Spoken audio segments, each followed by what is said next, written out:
예, 안녕하세요. 해외 직판 깊이 알기 12회째입니다. 오늘 주제는 전자상거래와 오프라인은 원리가 다르다는 점을 좀 말씀드리고 싶습니다. 이 이론을 제대로 아는 것은 정말 중요합니다. 이론은 결코 공허하지 않거든요. 이론이 탄탄해야지 장사하는데도 자신 있게 할 수 있습니다. 그런 면에서 그동안의 오프라인 장사 원리와 전자상거래는 아주 다른 점이 있어요. 그거를 우리가 이해를 해야 된다는 거죠. 가장 전자상거래와 오프라인 장사의 가장 큰 차이는 뭘까요? 사람마다 다 다를 수 있는데 저는 지역 경계가 없는 게 가장 큰 차이라고 생각을 합니다. 오프라인 시절에는 부산 사람이 서울에 와서 물건을 사질 않았잖아요. 그 서울이라고 하더라도 영등포권, 노원권, 뭐 이렇게 종로권 이게 워낙 뚜렷하게 구분이 됐습니다. 그런데 전자상거래 시대가 되면서 지역이라는 경계가 완전히 무너져 버렸지 않습니까?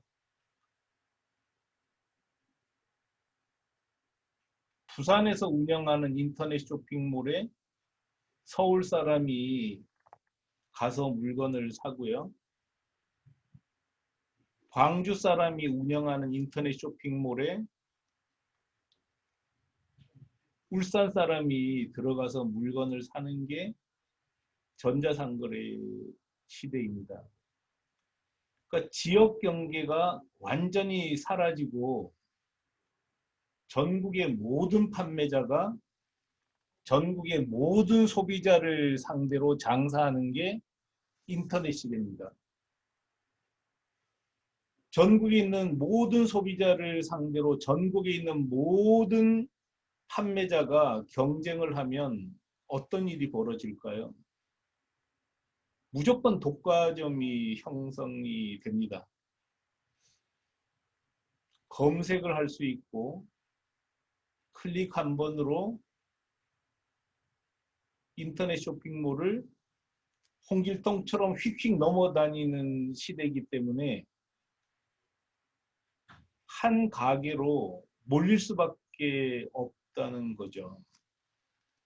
그래서 인터넷 시대는 독과점이 필연입니다. 독과점이 필연인 증거가 여러 형태로 나타나는데요. 어, 구인구직 사이트는 잡코리아하고 사람인밖에 없잖아요. 그리고 음원 서비스 하는 곳은 벅스뮤직하고 뭐죠? 저도 쓰고 있는데 메론 달랑 두 개만 남습니다. 인터넷에서는.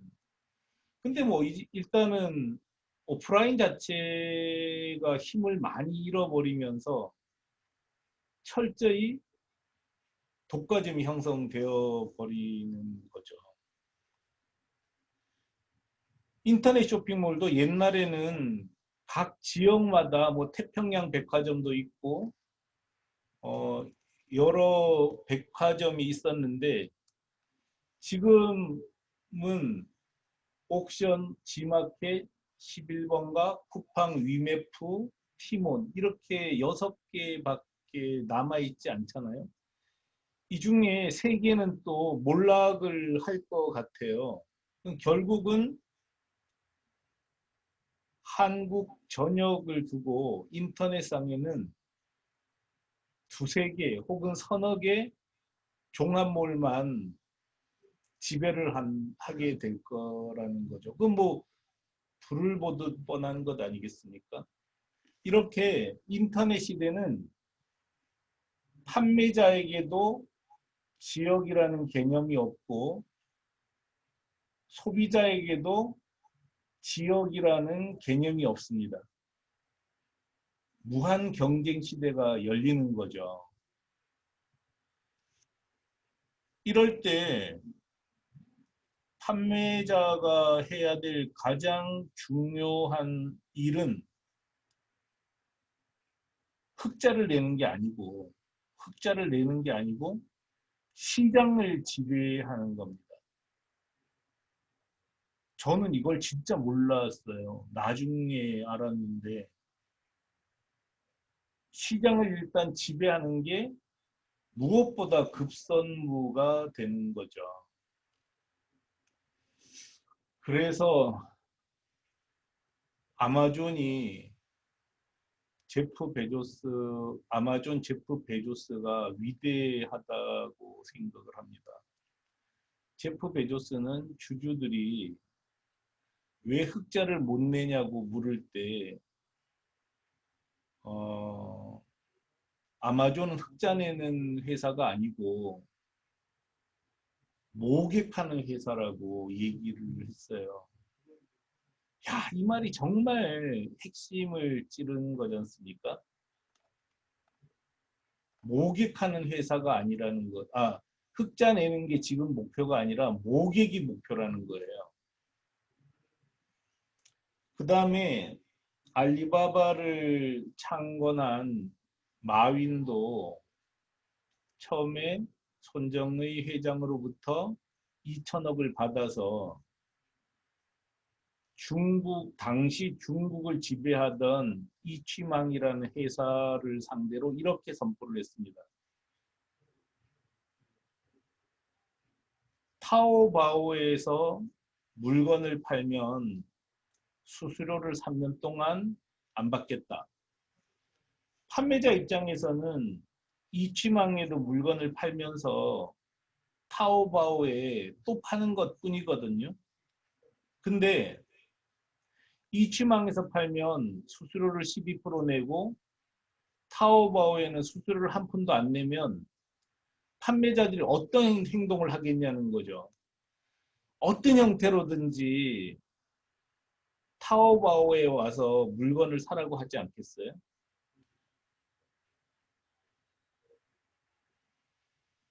이취망에서 워낙 급해지니까 고객들한테 이제 판매 수수료를 6%로 낮춘다고 얘기를 했습니다. 그 다음날 마위는 판매 수수료 안 받는 정책을 3년 연장한다고 발표를 했어요. 이치망이 떠났습니다. 이게 인터넷 비즈니스라는 거죠. 지역 경계가 없어진 사회에서 누가 먼저 시장을 지배하느냐, 이게 핵심 과제가 된다는 거예요. 이거를 이해 못하면 이 회사를 이해하지 못합니다. 저도 정말 지금 간신히 이 사람들이 위대했다는 것을 이해하는데요. 여러분은 네이버를 쓰면서 돈 한 푼도 안 내시잖아요. 한 푼도 안 내는데도 네이버는 엄청난 회사로 성장했습니다. 여러분 다음 쓰면서 돈 내세요? 다음 쓰면서 여러분 돈 하나도 안 내지만 다음은 엄청난 회사가 된 거죠. 야, 진짜 이걸 이해를 못한 거죠, 우리는. 제가 2000년도에 바탕화면을 포탈로 쓰는 에드게이터컴이라는 회사를 운영했어요. 그때 네이버 다음 한 게임이구나. 다음 한 게임에서 바탕화면에 한 게임 좀 깔아달라고 그랬어요. 서비스 좀 하자고. 근데 제가 무시했거든요. 개코도 모르면서. 이게 도대체 뭐냐는 거죠. 저는 이런 걸 이해를 못한 거죠. 여러분 카카오톡 쓰시잖아요. 카카오톡 쓰시면서 여러분 돈 내세요? 한 푼도 안 내시잖아요. 그런데 카카오톡이 다음을 잡아먹었어요. 무슨 얘기일까요? 인터넷 세계는 누가 먼저 시장을 장악하느냐에 모든 게 달려 있다고 해도 과언이 아닌 비즈니스라는 거죠. 오프라인 시대에는 우리가 전혀 상상하지 못했었던 일인 거죠. 그래서 네이버며 다음이며 그 다음에 이런 카카오며 이게 공짜 서비스를 하는 겁니다. 여러분도 이거 쓰시나요? 저는 정말 제가 이런 쿠팡 사장에 비하면 정말 조무래기라고 스스로 생각할 수밖에 없었던 일들이 많더라고요. 전 이 쿠팡이 안 될 줄 알았어요. 근데 이 쿠팡은 로켓 배송을 하고 근데 최근에는 속도만이 아니라 사입을 통해서 품질을 올렸더라고요. 신선식품이 엄청나게 좋은 거예요. 뭐 제가 쿠팡 공부해 줄 일은 없습니다만 엄청나게 좋아진 거예요. 물론 이제 한국은 좀 사정은 달라요. 뭐 마켓컬리도 있고 뭐 이마트도 뭐 신속 배송하고 해서 이게 어떻게 될지 모르겠는데 쿠팡의 김범석 사장은 정확하게 알았던 거죠. 뭐냐면은 시장을 지배하는 사람이 결국 그 비즈니스를 지배한다는 걸 알았던 거고 저는 이런 능력이 없었기 때문에 간신히 해외 직판을 해서 간신히 생존을 했던 것 뿐입니다. 제가 졌어요. 여러분께서도 이 원리를 아시기 바랍니다. 이렇게 쿠팡이며 네이버며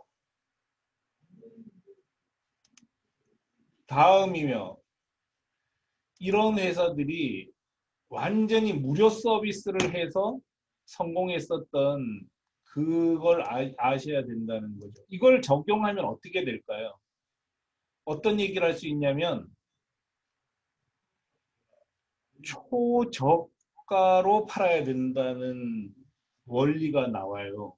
뭐냐면 지역 경계가 없기 때문에 인터넷 비즈니스는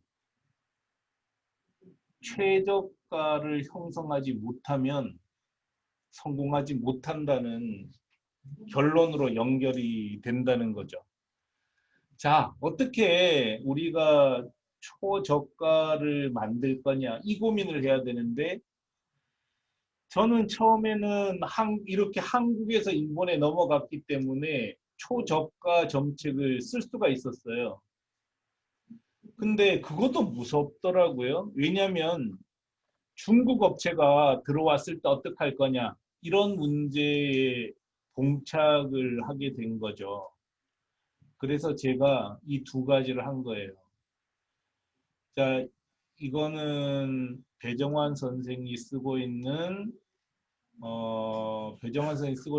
티콘 해외 직관 정복기인데 여기서 2011년에서 2012년 사이에 상품은 최저가로 팔아야 된다는 거를 깊이 깨우치면서 초저가 정책을 썼었고요. 인터넷 전자상거래에서 상품 가격은 최저가가 아니면 팔리지 않는다. 근데 이거를 계속 유지하기 위해서 명함이나 스티커를 중국에서 생산해서 팔 고민을 한 거죠. 이렇게 어떻게든지 물건을 파는 데 초점을 맞출 게 아니라 시장을 지배하는 데 초점을 맞춰야 됩니다. 일단 인터넷 세계에서 고객을 확보하면요, 잘 떠나지 않아요. 물론 이제 더 중요한 건 계속해서 캐파를 키워서 크기를 키워서 초저가를 유지하는 그 방법을 찾아내야 되는 거죠. 쿠팡이 그거 잘한 거잖아요. 쿠팡이 어쨌든 캐파 키우고 그 다음에 하여간 저가 밀어붙이고 요즘은 무슨 배달 서비스도 엄청나게 싸게 하고 이런 걸 하고 있습니다. 그래서 저는 이제 알긴 알면서도 그걸 잘 몰랐던 거죠. 그래서 가격, 그 지역 경계라는 게 없는, 지역 경계가 사라지는 것이 인터넷 세계이기 때문에 초저가로 가야 되고, 그 다음에 빨리 시장을 지배해버리는 구도로 가야 되는 거예요. 근데 시장을 주도하려면 또 어떤 문제가 생길까요? 여기 보면 이게 몇 번째에 나올까요? 뭐 수요일 날 얘기할 텐데 광고해야 되는 거예요. 광고. 야, 근데 이게 정말 어려워요. 알면서도 못하는 게 광고거든요. 그래서 이 얘기는 수요일 날 하고 오늘은 일단 이런 얘기까지만 하겠습니다. 전자상거래와 오프라인 장사는 지역 경계가 없다는 게 가장 큰 특징이고, 지역 경계가 없다는 것은 전국의 모든 상인이 전국의 모든 소비자를 대상으로 장사를 하는 거고, 소비자는 클릭 한 번으로 어느 가게든 넘어갈 수 있다는 거죠. 이러기 때문에 경쟁이 치열해지는 거고, 경쟁이 치열할 때는 초저가로 팔 수밖에 없다는 거죠. 근데 여기서 벗어나는 가장 좋은 방법은 해외 직판하면 됩니다. 해외 직판하면 일단 그런 경쟁 체제에서 무조건 벗어날 수 있으니까요. 그리고 여러분께서 이런 경쟁이 극심한 세계에서 해외 직판을 하면서 동시에 또 그 다음에 국경이 무너지는 시대를 대비해야 된다는 거죠. 그러려면 베트남에서 생산해서 아르헨티나에 파는 이런 경계를 우리가 먼저 무너뜨려야 되는 거죠. 그런 걸 이제 생각해 보는 시간이었으면 합니다. 혹시 질문할 거 있으세요?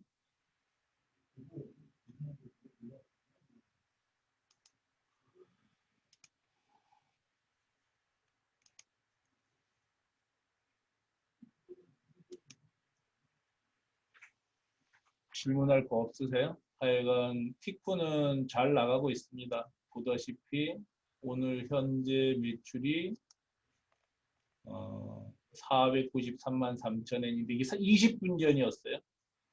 딱 누르면 502만 엔 됐죠. 520만 엔. 행복하잖아요.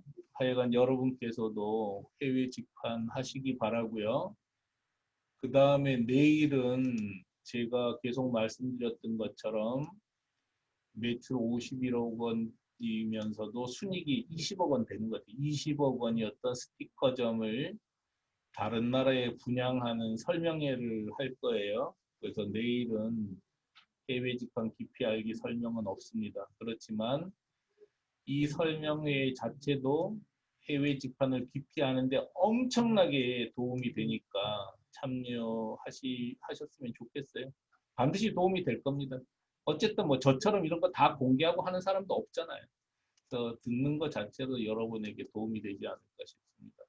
자, 질문 없으면 마치겠습니다. 예, 들어주셔서 감사합니다. 예, 마칠게요.